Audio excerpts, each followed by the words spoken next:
Iniciamos hablando sobre uno de los autores más importantes, que es Jenofonte. Este fue un filósofo militar, político e historiador, discípulo de Sócrates. En su libro Anabasis se usa en la actualidad como un buen ejemplo de la forma de escribir historia.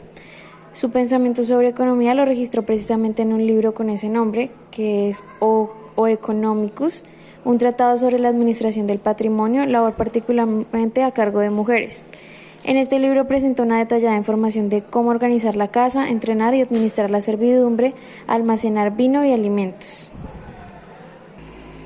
Si bien Jenofonte centró su trabajo en el buen liderazgo y en la capacidad humana como la principal variable para la administración, según este autor, para lograr excedentes económicos en la familia, la ciudad o el Estado se necesita habilidad, orden y división del trabajo.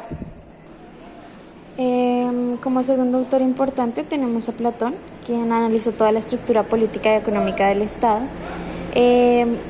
Con Jenofonte compartieron la idea de que el ser humano es la variable fundamental de la economía política. Y pues el interés platónico era la óptima combinación de gobierno y economía. En este punto, pues para Platón el estado óptimo es una situación rígida, estática e ideal, y cualquier cambio es considerado como regresivo. A diferencia de Jenofonte, para Platón el interés individual no sirve para maximizar el beneficio humano, pues porque rompe la estabilidad. Incluso consideraba al comercio como una actividad improductiva y rechazó por antiética la usura y el beneficio comercial. Pues Platón veía en el liderazgo sabio la concertación de gobernantes como puntos indispensables para que el Estado pudiera llegar a la eficiencia.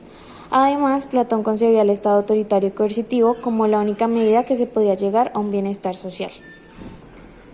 Tenemos a Aristóteles, que fue el pensador griego que más aportes hizo a la economía y el que más se acercó a las ideas que se conciben hoy en día como ciencia económica, para la que usó la palabra crematística. El sujeto económico aristotélico, o el agente representativo como lo dirían los neoclásicos, es un patriarca rural esclavista que busca la felicidad. Por eso la finalidad de la producción es el consumo y no el comercio, aunque este es necesario para adquirir otros bienes que satisfagan necesidades y lograr la independencia de la casa o autarquía.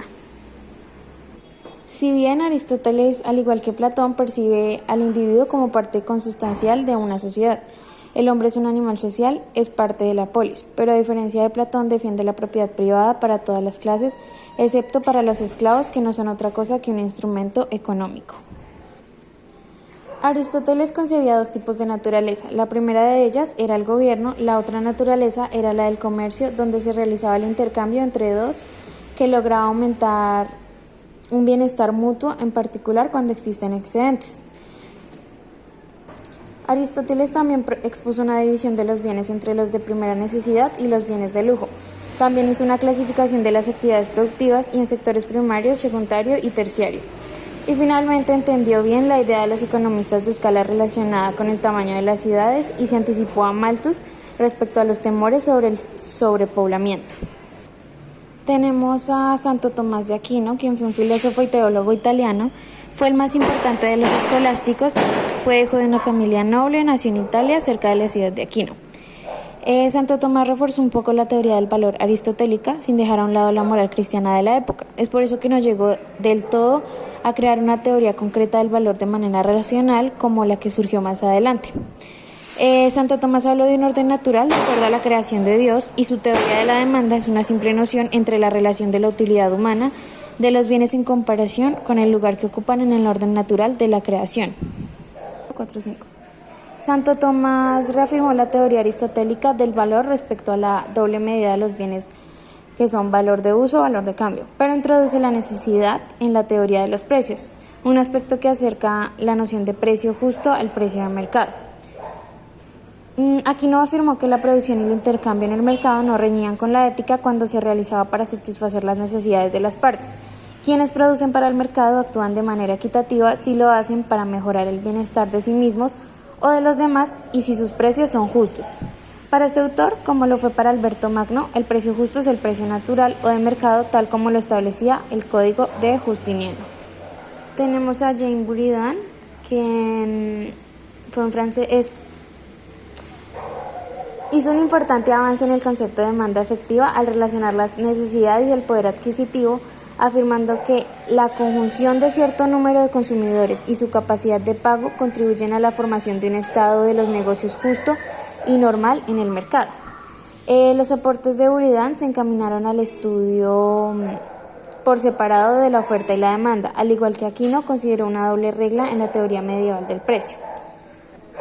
Tenemos a Nicolas de Oresme, quien fue un francés alumno de Buridan y fue probablemente el pensador más original del siglo XIV y uno de los principales fundadores y divulgadores de las ciencias modernas.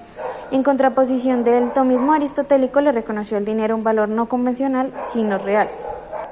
Tenemos a Jean-Baptiste Colbert, quien fue el creador de la contabilidad moderna y recurrió a la intervención gubernamental para apoyar, promover y proteger la industria francesa.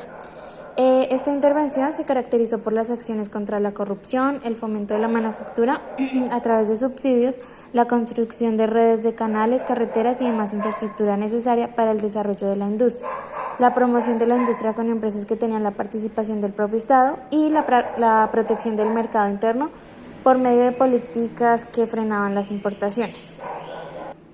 Tenemos a Thomas Moon, quien nació en Londres, fue director de la Compañía de las Indias Orientales y es uno de los mercantilistas más importantes. Como buen mercantilista, su principal objetivo era el crecimiento de la riqueza nacional y creía que se podía lograr mediante el comercio.